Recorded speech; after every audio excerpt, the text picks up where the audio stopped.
കുട്ടികൾക്ക് വേണമെങ്കിൽ നിങ്ങൾ മിഠായിയൊക്കെ വാങ്ങിച്ചു കൊടുത്തോ, പക്ഷെ അതിന്റെ ഹെൽത്തിലേക്ക് ഞാൻ പോണില്ല. എന്നും നിങ്ങളിത് വാങ്ങിച്ചു കൊടുത്താൽ അധികകാലം കുട്ടികൾ ഉണ്ടാവില്ല എന്ന് പറയാണ്. കാരണം ചോക്ലേറ്റുകൾ ഏതുമാകട്ടെ, അതിൽ ഏറ്റവും മെയിൻ കണ്ടന്റ് എന്ന് പറഞ്ഞിട്ടുണ്ടെങ്കിൽ അത് പഞ്ചസാരയും ഇതൊക്കെ തന്നെയാണ്. പിന്നെ കുറെ മിക്സ്ഡ് പൗഡേഴ്സ് ആണ്. ഇതൊക്കെ കുറെ കൂടുതൽ കാലങ്ങൾ കുട്ടികളെ കഴിച്ചാൽ, അടിക്കടി കഴിച്ചാൽ, ഇപ്പൊ ചെറിയ മക്കൾക്ക് വരെ കിഡ്നി രോഗമാണ്, ചെറിയ കുട്ടികൾക്ക് വരെ ക്യാൻസറാണ്. നിങ്ങൾ ജസ്റ്റ് ഒന്ന് പോകണം. തിരുവനന്തപുരം മാർസിസിൽ റീജിയണൽ ക്യാൻസർ സെന്ററിൽ എന്റെ മുമ്പിലിരുന്ന കുട്ടികളെ എനിക്ക് ഓർമ്മയുണ്ട്, അവരുടെ ഉമ്മമാർ ഓർമ്മയുണ്ട്. CS സെന്ററിൽ ക്ലാസ് എടുക്കുമ്പോ ആ സമയത്ത് ഒരു വല്യമ്മ വന്നിട്ട് പറഞ്ഞത് എന്താണെന്നറിയോ? ഒരു കുട്ടി തളർന്നു കിടക്കുക, ക്യാൻസർ വന്നിട്ട്, ഇതൊന്നും മരിച്ചു കിട്ടാൻ ഉസ്താദേ നിങ്ങൾ ദ്വാരക്കോ എന്നതാണ്.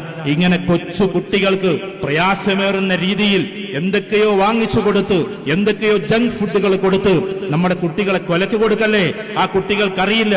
രാവിലെ എഴുന്നേറ്റാൽ, ഞാൻ എവിടെ സൂചിപ്പിച്ചിട്ടുണ്ട്, ആദ്യം കുട്ടികൾക്ക് വേണ്ടത് വെള്ളമാണ്. ഇതിൽ എത്ര പേരുണ്ട് സ്വന്തം മക്കൾക്ക് എഴുന്നേറ്റിട്ട് കണ്ട് വന്നിട്ട് മദ്രസയ്ക്ക് പോകുന്നതിന് മുമ്പ് ഒരു ഗ്ലാസ് വെള്ളം കുടിപ്പിക്കുന്നവർ? കാരണം ഏകദേശം 7 മണിക്കൂർ 8 മണിക്കൂർ ഈ കുട്ടി കിടന്നുറങ്ങിയിട്ട് അവന്റെ കിഡ്നി ആവശ്യപ്പെടുന്നത് വെള്ളം വേണമെന്നാണ്. എന്നിട്ട് നമ്മൾ കൊടുക്കുന്നത് കട്ടൻ ചായയാണ്.